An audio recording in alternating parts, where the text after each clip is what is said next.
nature charity Rewilding Britain is offering farmers, local communities and environmental enthusiasts some funding to help them with large-scale rewilding projects. Rewilding is a process of returning areas of land, lake and sea to the wild through human intervention until they can eventually self-sustain. Yes, indeed. And it's also a wonderful excuse for us to hopefully show you some pictures of some little hedgehogs later as well. But there's no doubt, of course, that this is rising up the government's political agenda, isn't it? The government has unveiled farming subsidies, for example. This will pay for land managers for projects that benefit local ecosystems, threatened habitats and endangered species. Yes, well, to discuss this feel-good story, we're fortunate to be joined by nature scientist and friend of the channel, Dr. Christian Dunn.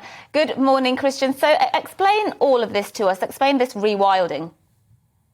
Yeah, so rewilding is a land management or a conservation practice which is all about returning land back to a more natural state. And I say natural in inverted commas because we are trying to shift the how we're using that land to a time when there were different types of animals, perhaps apex predators, wolves and lynx and things like this. It's moving it back to a time like then, so that nature can look after itself better. That's kind of the ultimate aim, but there are lots of steps to get there, and so many of them are fantastic. It is just about making areas more nature-friendly. Done in the right place, rewilding projects can be absolutely fantastic.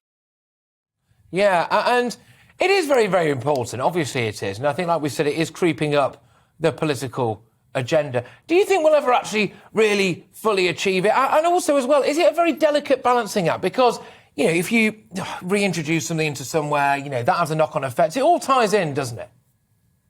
Absolutely. And this has to be done holistically as well. You have to think kind of the bigger picture, and you have to think about the whole landmass of Britain that we have. And we can't just rewild the entire area because we have different pressures. We need to produce food. We need to live in places. So we can't just rewild everywhere. And so there is a very important balance that we have to strike. And it also doesn't mean that we have to do huge areas as well. Rewilding in general does try to look at those big, huge projects.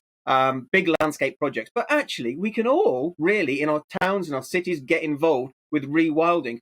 Road verges, for example, where it's possible, we should be rewilding them, having some more wildflowers, nature-friendly corridors in our very cities, rewilding ourselves as well as rewilding the more bigger pictures, the bigger kind of landscape, like our uplands. I like places. I like the idea of rewilding myself. Just me, wearing a loincloth and reversing back to my natural state. That is quite a traumatic image to have in one's head. Right, it's hedgehog time, people. Here we go. Bring up the hedgehogs. Now, I love these ones. I once rescued a hedgehog, Horatio, from a road. You named him Horatio? Horatio the hedgehog, yeah. The most middle-class hedgehog ever. Horatio, squirrels. It's squirrel time. No, one thing I do want to know is, what kind of animals would you like to see potentially introduced? I know that this isn't necessarily about the reintroduction of species that were here, but there's talk every now and again, isn't there, of things like wolves or lynx or things like that. Are you pro-lynx? In the right place, yes, of course. But I'll tell you one animal I am even more pro, and that is beavers. Beavers are fantastic animals, and we need more of them in our country. They can increase the biodiversity of wherever they go. They can store carbon. They can prevent flooding. They are brilliant. They're ecosystem engineers. They can change the landscape for the better in the right place. And that is very important. It's all about balance and in the right place. But in the right place, my goodness, let's bring beavers back to the UK. Indeed. Hail beavers. Absolutely, yes, fantastic stuff. I must say, no, I would enjoy to see that in the wild, I think. Beavers, right, OK. Well, thank you, Christian Dunn, Dr. Christian Dunn there, speaking to us about rewilding. Nice, good, feel-good story. Yes, very good, very feel-good story, that.